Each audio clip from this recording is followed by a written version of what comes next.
पिछले साल फरवरी 2022 में रशिया यूक्रेन वार स्टार्ट हुई। इसके बाद से अब तक हज़ारों लोगों की जान जा चुकी है। इस जंग को लगभग एक साल से ऊपर हो चुका है। एक तरफ पूरा यूरोप यूक्रेन के साथ खड़ा है, दूसरी तरफ रशिया जो कि अभी तक अकेले ये जंग लड़ रहा था।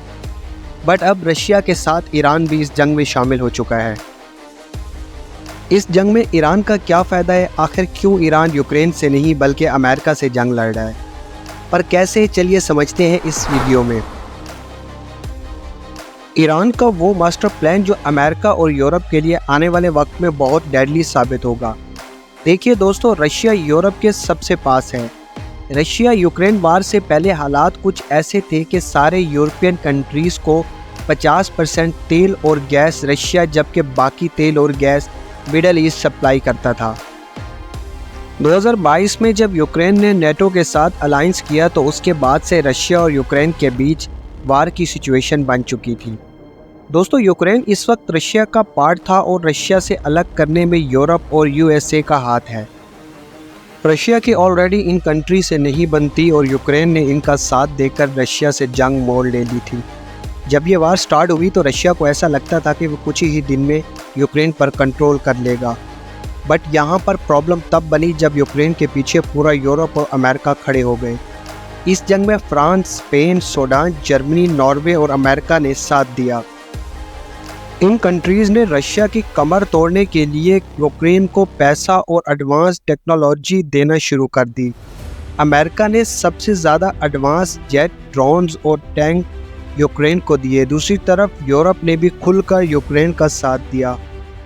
रशिया की सारी चीज़ों को यूरोप और अमेरिका में बैन कर दिया गया। यहाँ तक कि फेसबुक ने रशिया में काम करना बंद कर दिया और यूट्यूब ने भी अपनी मोनेटाइजेशन को रशिया में ऑफ कर रखा है। इन सारी चीज़ों से रशिया को बहुत लॉस हुआ, बट वो पीछे नहीं हटा। उल्टा रशिया ने पूरे यूरोप की तेल और गैस सप्लाई बंद कर दी। तेल और गैस सप्लाई यूरोप की रीढ़ की हड्डी थे, जिस पर रशिया ने अटैक करके पूरे यूरोप को शॉक कर दिया।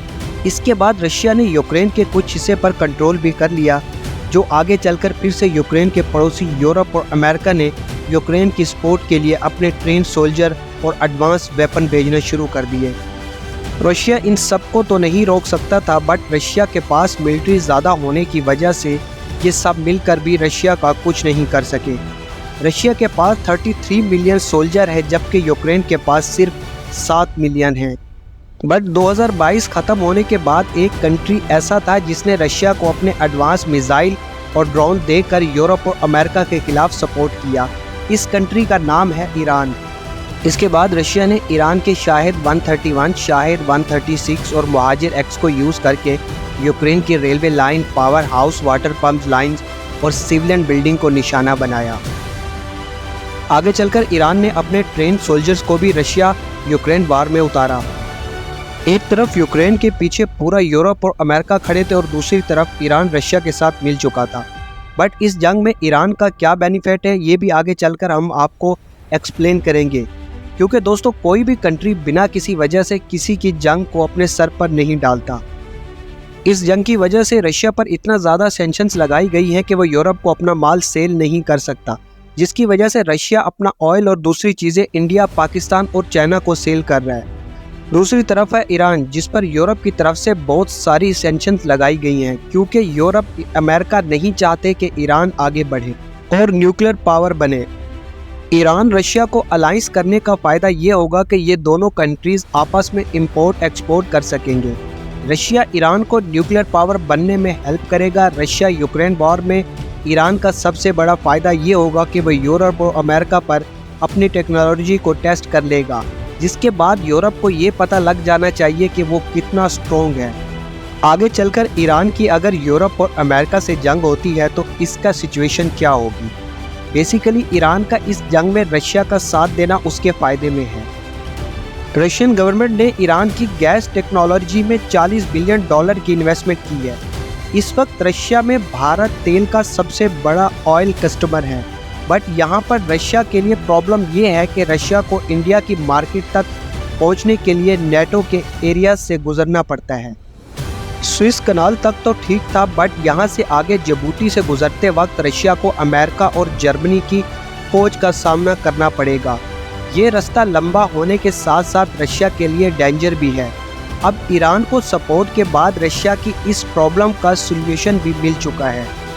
ईरान के बॉर्डर एक तरफ रशिया और दूसरी तरफ इंडियन ओशन से मिलती है।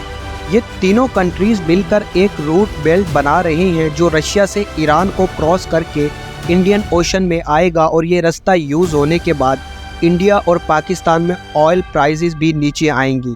बट जो भी हो, रशिया यूक्रेन वार को अब ख़त्म हो जाना चाहिए, क्योंकि अभी तक इस जंग से 60,000 लोग मर चुके हैं।